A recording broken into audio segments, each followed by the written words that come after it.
Kaixo, ongi etorri Episte Podcast kanalera. Gaur tenisaren bilakaerari buruz eta emakumeek izan duten eragina historian zehar aipatuko dugu. Horretarako 3 gonbidatu ekarri ditugu. Lehenengoa, Oier Biosla da. Bai, ni txikitatik tenisa interesatu egin zait, eta erabaki nuen nire ofizio bezala bilakatzea, oso aditua naiz tenisa. Oier, eskerrik asko etortxagaitik. Bigarren gonbidatua Intxa Eguiguren.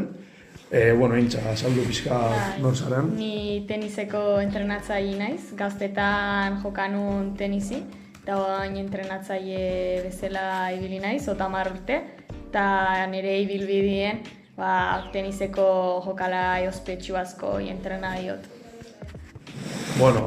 Azken gonbidatua Julen Perez, itxegin pixkat nor zaren. Ni Julen Perez naiz, oso frikia naiz tenisaren inguruan, eta denbora pasa tenisai buruz irakusten edabar egoten naiz, teniseko partiduak ikusten denetik, eta orain hasi naiz ikasten fakultatean kirolan buruzko historia edabar, eta oso asko disfrutatzen dut hau ikasten. Eskerrik asko etortxagaitik, da, pixkat galderekin hasteko, hasieratik hasiko gara. Zer dakizuen tenisaren inguruan, non sortu zen? Tenisa gaur egun daukagun kirol bada, gutxienez 2 pertsona behar direna jokatzeko. Sare bat egoten da 2 jokalarien tartean, eta raketa batekin pelota alde batetik bestera pasatzen da. Gainera, esango nuke, Ingalaterran sortu zela, aukeraz banago. Oso ohikoa pentsatzea Inglaterra sortu zela tenisa, baina lehenago sortu zen aztarnak badaude. Sánchez Alcarazek esaten zion bezala tenisa pelota joku familiatik dator, baina ez dakigu zehatz-mehatz ze garaitan zuen bere sorrera.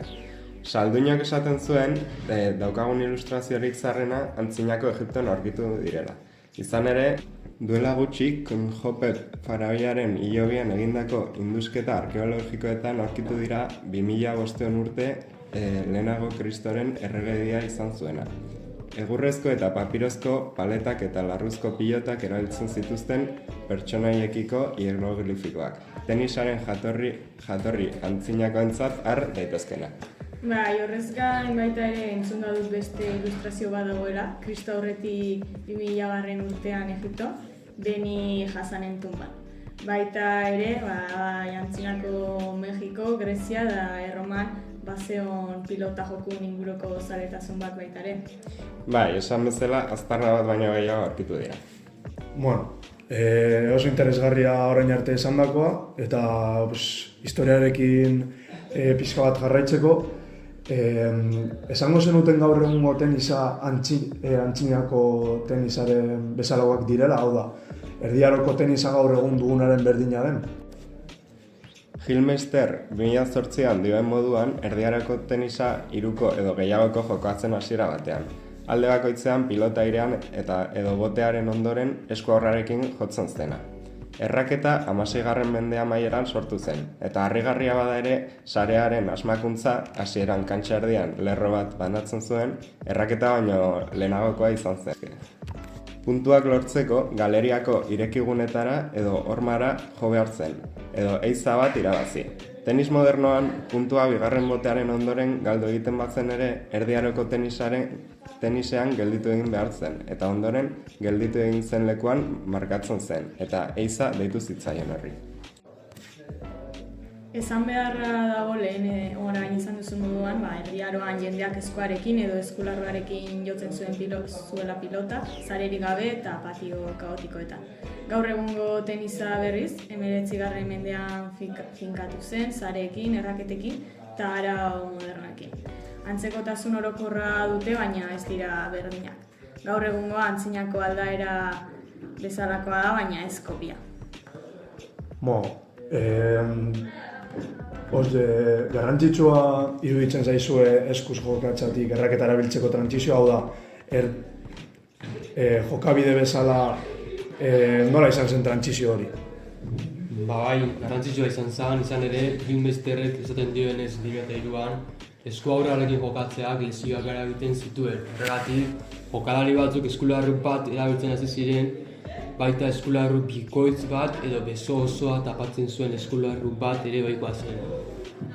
Bueno,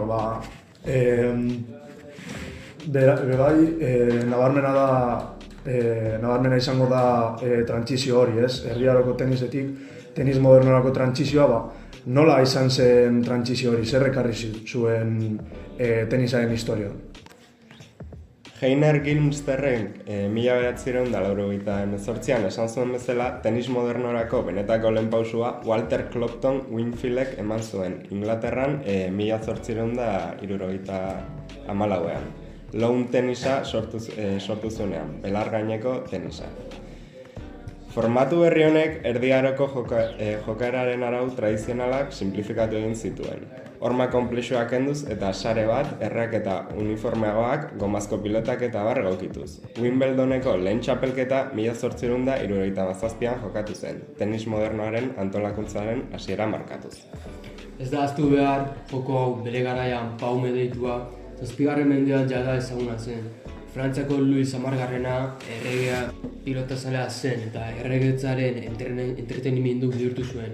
Garai hartan joko aire zabalan egiten zen, naiz eta 14. mendetik aurrera lokal itxietan ere egiten hasi ziren, eta bi joko mota hartu ziren, arau eta ezaugarri desberdinekin. Long paume, paume luzea aire zabalean egiten zena, eta paume korte, paume laburra, lokal itxietan. Bai, erraketa bat erabiltzeari buruzko lehen aipamena 1505 urtean egin zen. Kalamuzko kordajez eta animalitripa zeraikita zegoen. Hitzaren jatorria frantseseko raskete edo ratxete terminotik dator, latinezko ratxa hitzetik.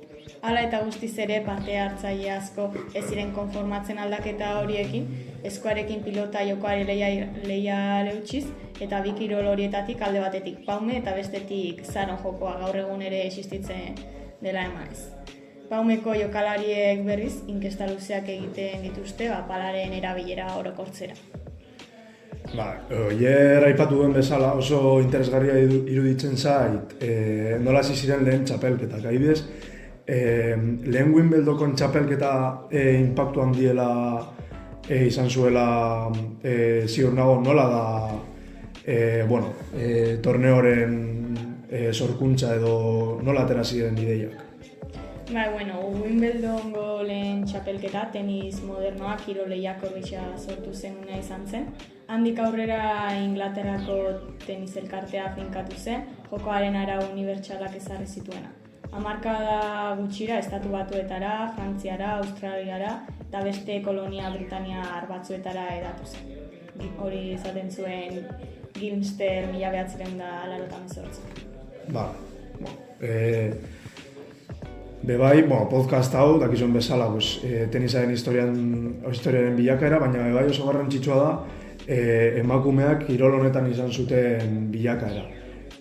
Nola izan zen kirol honetan emakumeak izan zuten parte hartzea?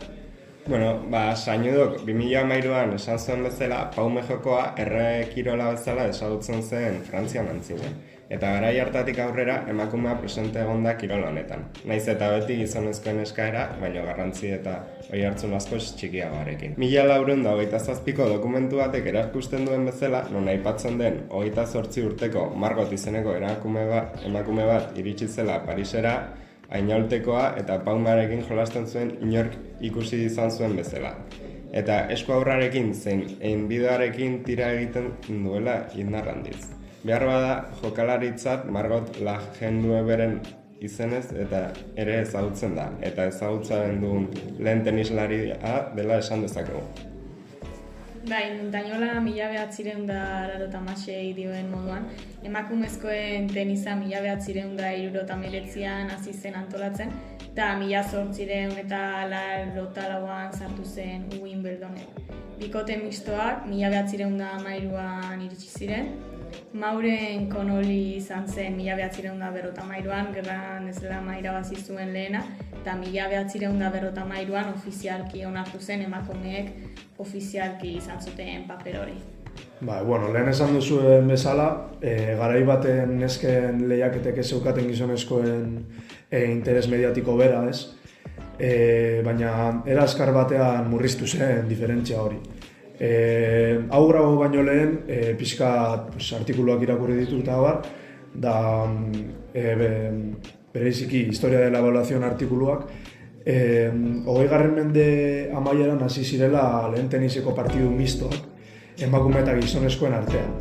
Horietatik lehengoa, 1973an Houstonen izan zen garai hartako emakume tenislari hoberena, Billie Jean Kingek, 29 urte zituela, eta ordurako erretiratua Bobby Riggs 55 urterekin, den artean egin zen partida hori, bai, eta 6-4, 6-3 eta 6-3 gelditu ziren partiduak, bai, Billie Jean Kingen garaile bezala. Hori ikusita Billie eta Bobbyren arteko partidaren emaitzak, teniseko bat-bateko partida mistoak egin beharko zituela uste duzue, hau da, zer esan nahi du partida honek kirolaren eta berdintasunaren historia?